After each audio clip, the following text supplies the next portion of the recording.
ஸ்தோத்திரம். ஆமென். அல்லேலூயா. அல்லேலூயா.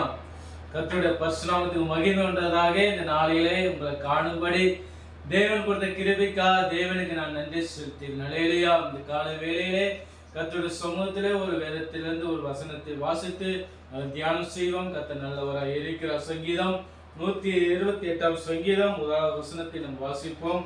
கர்த்தருக்கு பயந்து அவர் வழியில் நடக்கிறவன் எவனோ அவன் பாக்கியவான். அல்லேலூயா.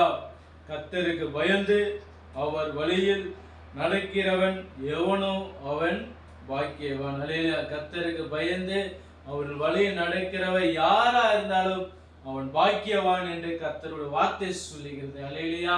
இந்த நாளிலே தேவனுடைய பிள்ளைகளே கர்த்தருக்கு பயந்து அவர் வழியிலே நீங்கள் நடக்கும் போது கர்த்தர் நிச்சயமாகவே உங்களுக்கு நன்மையை தர அவர் வல்லவராய் இருக்கிறார். அல்லேலூயா.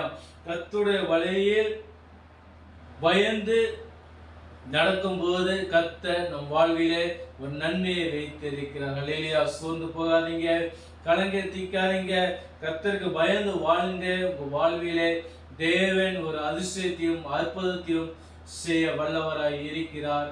ஆமென், ஆமென், ஆமென். அல்லேலூயா.